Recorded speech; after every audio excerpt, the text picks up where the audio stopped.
ने क्या किया, एक मनहारी की दुकान पर जाकर के 10 रुपए की बोतलियां ली। कहा कि ले भैया ये तेरी दुल्हन है, जा तू जा करके गैया चरा। भजनो भगवान तो भक्त वत्सल लीला करना था। भगवान ने वो पोतरिया को लिया और जेब में रख करके सीधे गाय चराने के लिए चले गए। बोलो भक्त वत्सल भगवान की। आगे चल गए कि सजनों आप सभी लोग जानते हैं कि भगवान ने अनेक अनेक लीला की। भगवान ने माखन चोरी लीला की। माखन चोरी लीला कैसे की? माखन कोई खाने की चीज को नहीं चुराया। माखन क्या है? माखन गोपियों का मन, और भगवान ने गोपियों के मन को चुराया। और हम तो स्वयं चाहते हैं कि हे प्रभु आज ये भागवत, आज ये सत्संग हम क्यों सुन रहे हैं? इसलिए तो सुन रहे हैं कि हमारा मन भगवान के चरणों से लग जाए। तो भगवान ने किसी की चोरी नहीं की, भगवान ने गोपियों के मन को चुराया। बोलो भक्त वत्सल भगवान की। आगे चल करके आप सभी लोग जानते हैं तस्मात् वारुणे स्नाने हरते मखम। बोले भगवान ने एक दिन एक लीला और की। क्या लीला की? कि भगवान अपने मैया को बहुत परेशान करते हैं, काम नहीं करने देते। तब आपने देखा होगा सीरियल में कि माँ छड़ी लेकर के भगवान के पीछे मारने के लिए जाती हैं। और जब मारने के लिए जाती हैं भगवान मैया को खींच दौड़ाते हैं। अंत में जब मैया थक जाती है तब जाकर के भगवान रुक जाते हैं। तब माँ यशोदा भगवान को पकड़ करके ओखल से बांधती हैं। अब ओखल की लीला भगवान ने क्यों की, यह भी बहुत लंबी है। यदि हम सुनाएंगे तो एक दिन लग जाएगा।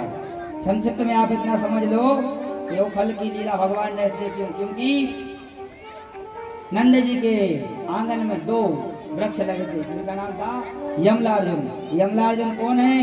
ये कुबेर के 2 पुत्र हैं। इन्होंने नारद जी को एक बार नारद जी का अपमान किया तो नारद जी ने फिर इनको वृक्ष होने का श्राप दे दिया। इनका नाम था क्या? नलकुबर और मणिग्रीव। ये कुबेर के पुत्र थे। और जब भगवान ने लीला की और एक दिन माता ने जब जैसे ओखल से भगवान को बांधा तो जाकर के फिर भगवान ने करोड़ के जाते हुए उनका भी उद्धार कर दिया।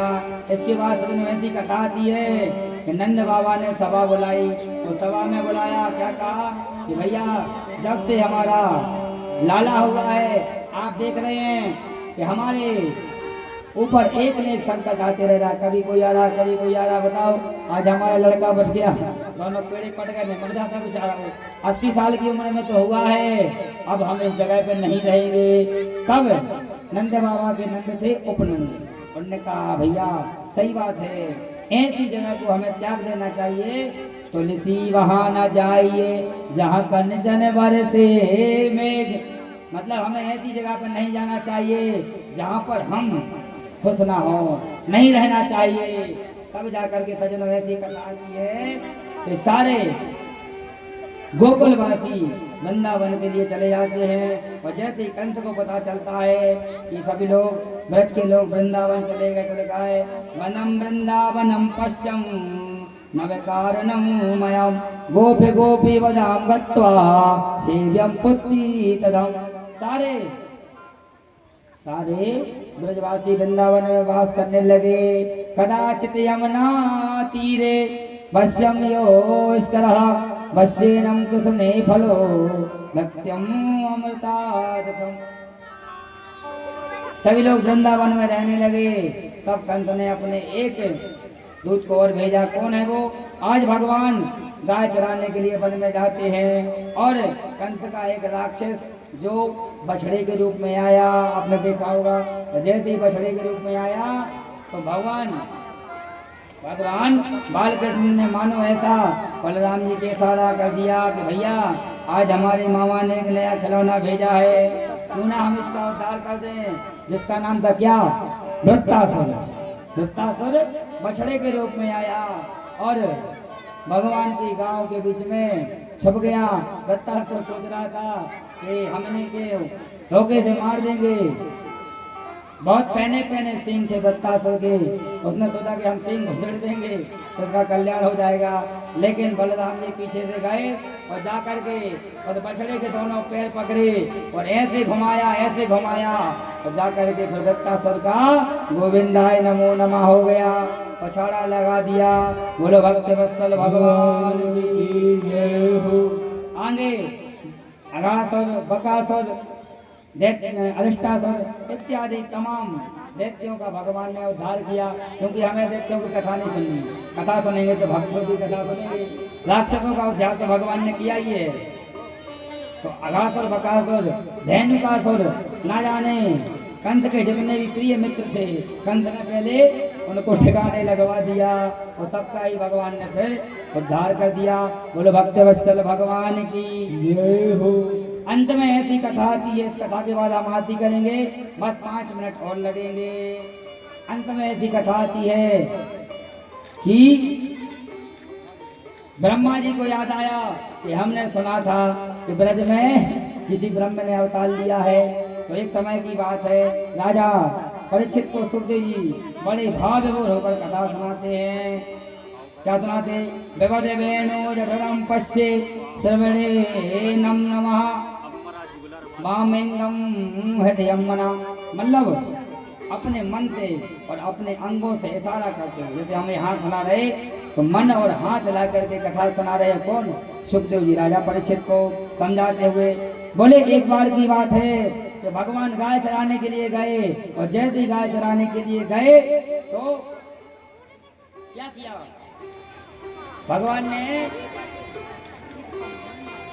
भगवान भले उच्च परिवार के थे, भगवान का यदुवंशी में जन्म हुआ था, पर भगवान के जो मित्र थे, सखा थे, वो छोटे बड़े जाति से भगवान को कोई लेना देना नहीं था। भगवान के एक परम सखा थे जिनका नाम था मधुमंगल। मधुमंगल बेचारे बहुत ही गरीब थे, इतने गरीब जिसकी कोई सीमा नहीं सजनों। आज सभी सखा मिलकर के भोजन कर रहे हैं, पर आज भगवान ने कह दिया, क्या कहा भगवान ने कि आज हम यदि भोजन करेंगे तो मधुमंगल के घर का भोजन करेंगे। अब मधुमंगल बेचारा इतना गरीब सजनों, तो उसके यहाँ खुद खाने को नहीं, वो खुद कभी इसके साथ खाएं, क्योंकि गाय चराने जाएं तो जैसे हम लोग गाय चराने जाते थे पहले के समय में, तो कलेवा बांध कर ले जाते थे, ले जाते कि ले जाते, और दोपहर में खा लेते थे। तो भगवान ने ऐसा गोल चक्कर बनाया, सभी सखा उसमें बैठे हैं, और भगवान आज जिद पे अड़ गए कि हम तो मधुमंगल के घर का ही भोजन करेंगे।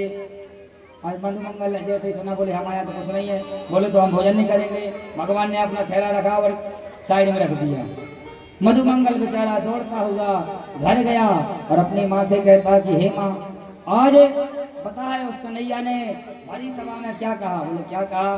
कहा कि आज तो हम मधुमंगल के घर का भोजन करेंगे, माँ तू कुछ बना दे। अब बेचारी मधुमंगल की माँ भी परम साध्वी सजनों, उसके यहाँ कुछ खाने को नहीं है।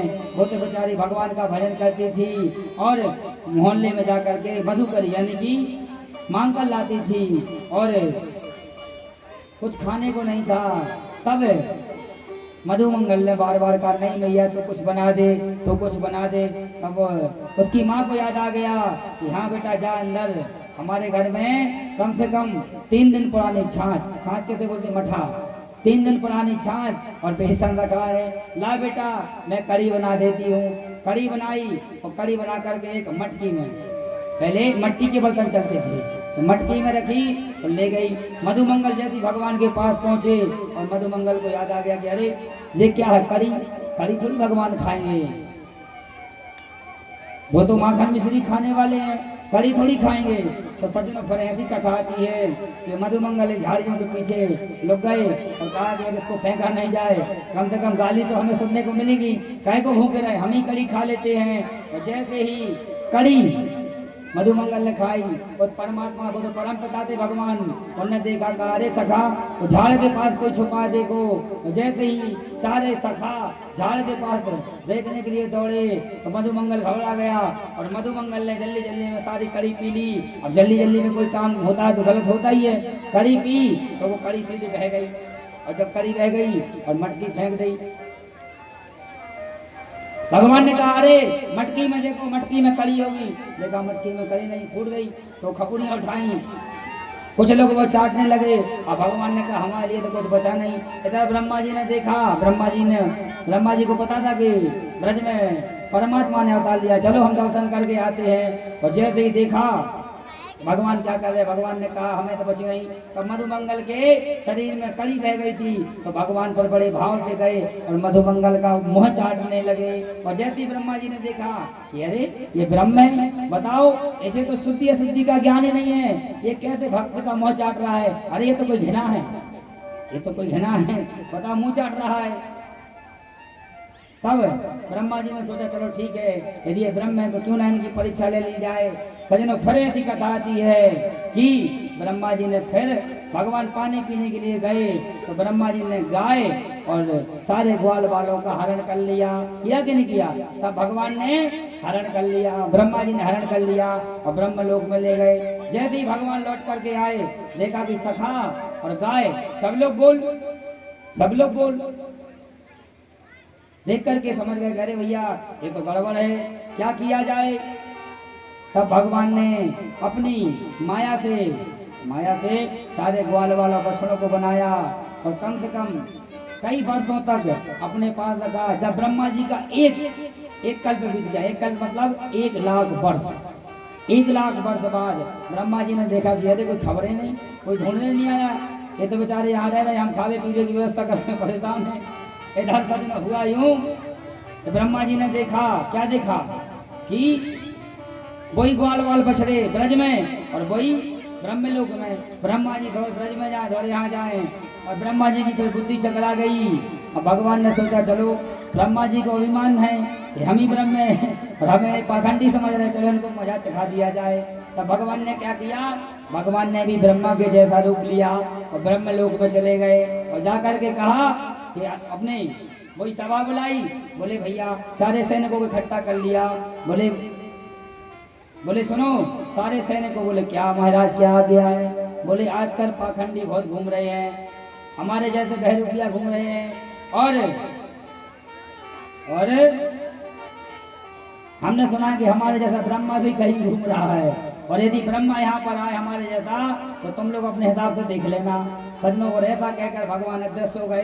ब्रह्मा जी की बुद्धि घूम गई और जैसे ब्रह्मलोक में गए तो ब्रह्मलोक था नहीं, बहुत आए दरवाजे बने थे। तो ब्रह्मा जी को क्या पता, ब्रह्मा जी सीधे जैसे गए तो द्वारपाल को बैसाखी लिए खड़े थे, और जैसे ब्रह्मा जी गए द्वारपालों ने बैसाखी लगा दी।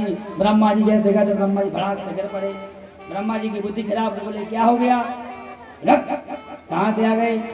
ब्रह्मा जी बोले क्या हो रहे हो, हम तुम्हारे बाप हैं, मालिक हैं ब्रह्मलोक के। अब वो कहते हैं दूध कि तुम्हारे जैसे हमने बहुत देखे, क्योंकि अक्सर पहरेदारी का काम समझदार व्यक्ति को दिया जाता है, उल्टे सीधे व्यक्ति को दे दिया जाए तो लफड़ा हो जाए, पता नहीं कौन भी आएगी परेशान आ जाए।